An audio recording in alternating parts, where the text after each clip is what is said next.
I just saw this movie called Fear. It's got Mark Walberg and Reese Witherspoon in it. You know what I'm saying? It came out like 1996. Let's get it. So we see this nice little summer cottage. It's like this gated community, but not really a gated community. It's just literally just their cottage. Got a father by the name of Steve. He works for some company. That's why he's never usually home like that. Sometimes he has to go all over the place. He ends up going to like Vancouver and shit like that. But bottom line is there for his family. He's got a wife by the name of Laura, a daughter by the name of Nikki, who's still in high school. She's like 16. And a younger brother by the name of Toby. Now the thing is, they adopted Toby. I wish I knew his backstory, but that's a whole nother issue. So apparently Nikki's been living there for like a year because the thing is, Laura's not her actual mom. She used to take care of her real mom back in like Chicago or somewhere like that until she passed away. Now Nikki and Steve don't really have the closest of relationships, probably because she never really knew her father like that. Well anyway, she's off to going to school. She meets up with her two best friends, Margot and Gary.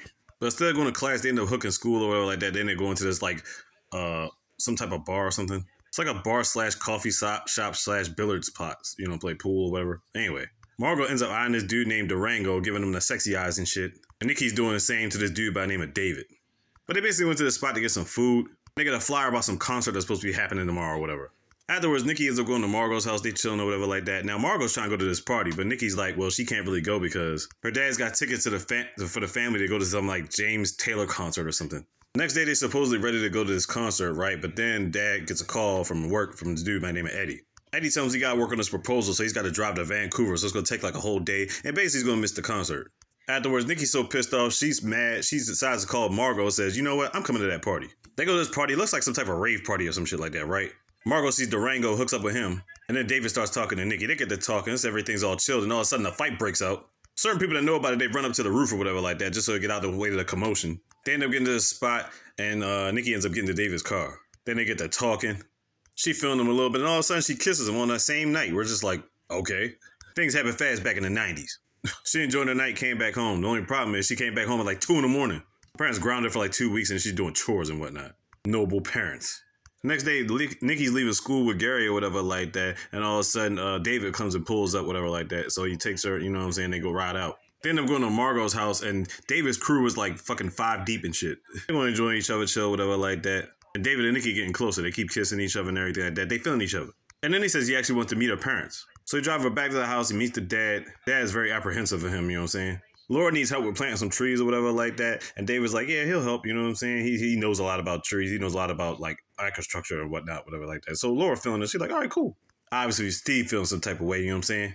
Steve ends up doing some work in his office, right? David's got to use the bathroom to wash his hands off. Margot comes to the room. She's picking up some stuff. Now, she's got this skirt on, right? And I'm like, why is Steve looking at her like that? And the crazy thing is, David catches him glancing at her. We're like, what the fuck, Steve? What's going on with you? Trust me, it never leads to nothing, but that was just a weird scene. Steve doesn't really trust David, and for good reason. When he turns his back, he's trying to get this paperwork done, you know what I'm saying? David ends up flipping the clock to like a past the time or whatever. See, back in the day, they had digital clocks that were actually near the desks and stuff like that. Steve doesn't know that he messed with the clock. Crazy thing is he wears a watch, so it's like, well, anyway. Afterward, David ends up taking Nikki to this carnival, and I'm thinking to myself, like, isn't she supposed to be grounded or something? Well, I guess he did all his work for Laura and everything like that, so I guess they just forgot about it. So while they both getting on this roller coaster, right, she slides his hand all in her area or whatnot, getting that thrill while she on the ride. You know what it's about to lead to. You know it's about to lead to. Well, we find out Steve has got to go all the way to Vancouver again, but this time he's got to be there. He's got to be there for like a couple days. But he doesn't want to leave Laura again, so he says, you know what? Take Laura with her or whatever. And basically, Steve and Laura are going to get some alone time while he's doing some work on his trip, which basically leaves Nikki, Toby, and his little dog in the house alone. That's why I forgot to mention they got a dog by the name of Beaver. I don't know why his name is Beaver, but anyway.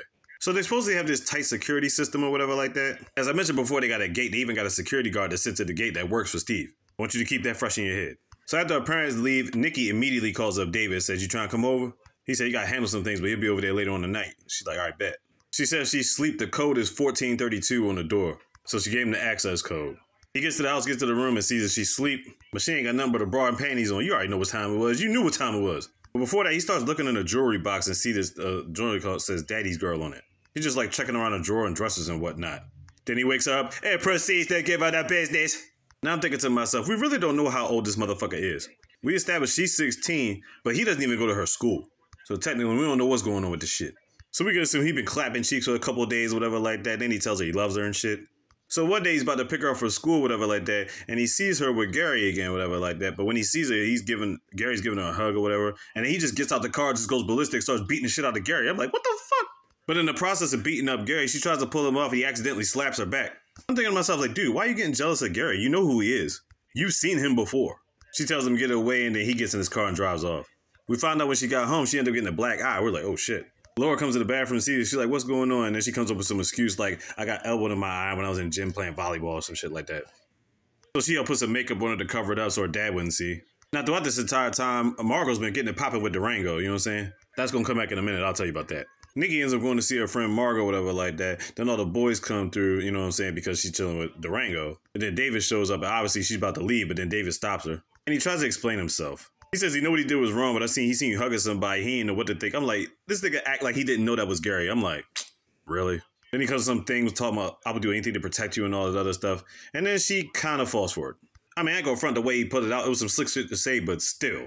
She was still kind of mad, though, when she got in the house or whatever. But then Laura finds some package in the mail or whatever like that. It's like, oh, this came for you. She had ended up throwing it in the trash for first, so she didn't even know what it was. Now, at the time, it was probably roses or whatever. But then she went back and checked it. It was actually an envelope in there, and it was like pictures that they took at the carnival. And then when she was in her room, they heard her crying or whatever like that. Laura went to go check on her or whatever. She basically broke down some of the stuff that happened to her, but not really the whole thing. Steven came in to talk to her, and bottom line is he started putting two and two together, especially after he found a fucking condom wrapper at the bottom of the bed. I'm like, so Steve already had his antennas up, but now he really like, okay, David's a fucking problem. So Steve at work started doing some digging. Now, David had told Nikki his parents that they were doing just fine, but they live across the country or something like that, so he could never have time to really meet them. The thing was, this nigga was lying. Steve found out that David had no parents. They've been bounced around from orphanage to orphanage. And he's got like bipolar disorder. He's got very violent streaks at times. That's all Steve needed. So when David's going to pick up Nikki from school or whatever like that, we see Steve. He's like, hey, yo, can I talk to you for a minute? Slide over here. He basically tells him, you're going to stay away from my daughter or else. And then he looks at Steve. He's like, yeah, I know some things about you too. And then he starts putting him on blast. He's like, man, just stay away from my daughter. And as he leaves, David just starts beating on his chest or whatever like that. Just like constantly beating. You're like, what the fuck is he doing? Next thing we know, we get back to the house or whatever like that. Nikki comes in pissed off. And she goes straight to her dad. She's like, what the hell did you do to David? His chest is all beaten up and stuff like that. What's wrong with you? So she basically wanted her dad to stay out of her affairs. And at this point, that's driving her right back in the arms of David. The next day, Steve is coming home, whatever like that. All of a sudden, they chilling by the pool. And he sees David. He sees Nikki. He sees Laura, Toby, all of them. They all just chilling or whatever. Steve's pissed off about the whole thing, but he's got everybody fooled or whatever like that, including Laura. Later on, David takes Nikki to this spot, you know what I'm saying? They start kissing, and then she says she loves him too. They got it popping in the car, and then he ends up dropping her back off at the house. The thing is, she really didn't want to go back in the house yet, so she ends up taking a Bronco or whatever like that, riding back over to his spot.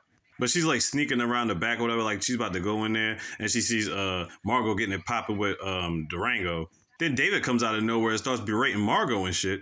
And then Durango says, you can go ahead and have her. And then he takes her and has his way with her. I'm like, oh, shit.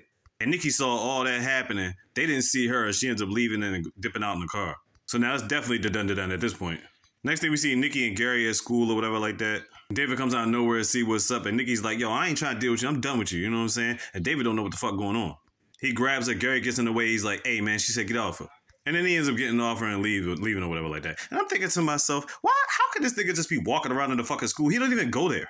At this point, Margot had called out sick or whatever like that, right? So we see her driving around, getting in the car, whatever like that. All of a sudden, David pulls up from behind. We're like, oh, shit. So he basically rams her off the road and pulls up on her and was like, hey, yo, did you tell her about the shit? She's like, I ain't even saying nothing. He basically tells her he's going to fucking kill her if she said anything. You're like, what the fuck? Next thing we see, David ends up going back to the school. Now, Gary ends up walking home. The thing is, he walks through these woods to get to his house or whatever, right? David gets to drop on this nigga and just snaps his fucking neck. I'm like, oh, shit, he killing niggas. Then we find out at the school, Nikki ends up chilling with Laura and Toby. They end up going to the mall. Steve and Eddie were putting this plan together, whatever like that, for their jobs, and they coming out. All of a sudden, Steve sees his car totally destroyed. There's a note left on there saying, now I done popped both the cherries. I'm like, oh, shit. The indication, he's talking about his daughter and about his car because he has a red car. I'm like, what the fuck? So obviously thinking to himself, he knows exactly who did it. So he goes to David's house thinking he's home, whatever like that. He sees all these like trinkets and stuff like that to Nikki. And then finds this bracelet that says David's girl on it. He actually scratched out the letters and put it in there. I'm like, whoa, what the fuck? So this nigga Steve just destroys the whole damn house and dips out. While this is going on, everybody's at the mall, and we find out David's at the mall too. Nikki goes to the bathroom. David follows her in the bathroom. Tells her they can't take their love away from us. They love each other, blah, blah, blah. And I'm like, yo, this nigga's wilding. And then he just leaves out the bathroom. Then we see David in this another random area, whatever, like that. He put some ink over himself. He put like cuts on his body, whatever. He put the ink over there, and then he washed the ink out, and he has this on his chest that says Nicole Forever. I'm like, this nigga's crazy. He made his own fucking tattoo. Then he goes back to the house, his boy's back there, whatever, like that, and sees all the mayhem that happened, so he knows who did it. So they're planning at this point, they're basically gonna murk everybody at the fucking house, but he tells them to leave Nicole alone. So Dad's been trying to call police, but they ain't doing nothing about the situation. They say there's no evidence or proof of anything that could be linked to somebody. You're like, what the fuck? Yeah, cops were really on their chill shit in movies back in the day, yeah. Especially in subsidized areas. So everybody's back at the house. Margot comes to the house and gives them the information about Gary being dead. They found him in the woods. We're like, what the fuck? So I'm thinking to myself, can Steve call there now to figure out, there's some legit evidence now, like they need to come get these niggas. The thing is, when Margot got there, they must have been there too because they cut the power line somehow. So the thing is, Steve says the security is hooked up to the phone lines and shit like that. So basically, if the phone don't work, the security system don't work. We're like, oh shit. Except for the locks and whatnot, they still work. The problem is this motherfucker knows the code to the door. So they basically come in there, they're trying to drill holes in the house, you know what I'm saying? Smacking drills out the hands. They trying to use battering rams to batter down the door. When they first got there, David almost got in by accessing the code or whatever like that, but Steve came in there just in time to lock his ass out. Now you're probably thinking to yourself, how these niggas get through if they had to go through the gate to get past the fucking security guard? Well, apparently it must be another way to get to this residence. I don't know. The shit was weird. And before all this stuff started happening, the dog was outside, right? David was calling the dog over. Next thing you know, the dog's head is being put back in the fucking house. We're like, oh shit, this nigga killed the damn dog. Toby wasn't even crying or nothing. Like he was just sitting there shocked. He's just like, the fuck? For somebody to react like that, that's why I'll be like, yo, what is Toby's backstory? So Toby, Margot, and Nikki are upstairs or whatever like that. Steve and Laura are downstairs. One of them niggas tried to climb the pipe or whatever like that to get to the upstairs or whatever. And then Nikki grabs his umbrella, pushes his ass off the fucking floor. These niggas got axes. They try to chop doors down. I'm thinking to myself, did they just come with all this equipment? So all of a sudden we see the security guard. I guess he looks over and he's looking at the house. He's thinking like, yo, something up. You know what I'm saying? Because he kept seeing a little bit of lights flickering or whatever. So he goes around there to the house. David tried to calm the situation down, but the sheriff's like, nah, fuck all that. Put your hands behind your back. Durango tried to get the drop on the daggone security guard, but he missed, you know what I'm saying? Now he got both guns drawn on him. Steve goes outside just so he get his licks in. He punches Durango and then punches David, you know what I'm saying? All of a sudden we hear a shot ring off, you know what I'm saying? The security guard got done deal, did his shit. The other dude that was with him had a gun. So then they didn't put him handcuffs on Steve, now they got him as a prisoner. So they basically tell Laura, you either gonna let us in or we're gonna kill Steve. So with no choice, she lets him in. Now it was 5 of these niggas at first, but 2 of them got scared off because they saw the security guard. So now it's only David, Durango, and the dude with the gun. Durango starts smacking around Margot. While the dude with the gun's on lookout, Toby somehow manages to escape out the top wall. And he gets inside the garage and gets inside the car. Dude sees what's up, open the garage door, whatever like that, and he ends up banging off his shot, but then Toby ends up running this motherfucker over, done deal, did his shit. So now it's only 2. Toby about that business. Toby ends up calling 911 from the phone that's inside of the car. And Toby had no emotion when he ran that nigga over, like he'd been through this shit before. That's what I'm saying. What is the backstory of Toby? Durango tries to have his way with Nikki, and David don't like that shit. He ends up banging off on Durango, done deal, did his shit. So now it's just David. Then David turns around, he's about to shoot Steve, but then Nikki's like, no, don't do it. Because he's willing to do anything for Nikki. So while she's keeping David distracted, Margot ends up finding a key so she can unleash Dad off his cuffs. Then the epic battle of the beef. And then right before his dad's about to get done deal, Nikki ends up stabbing David with a cue stick right in his back. He ain't died from the beef is on again. And then Steve ends up tossing David straight through the window and landing on some fucking rocks. David done deal dead as shit. Cops came and that's the end of the movie. Fear on Netflix. Check it out.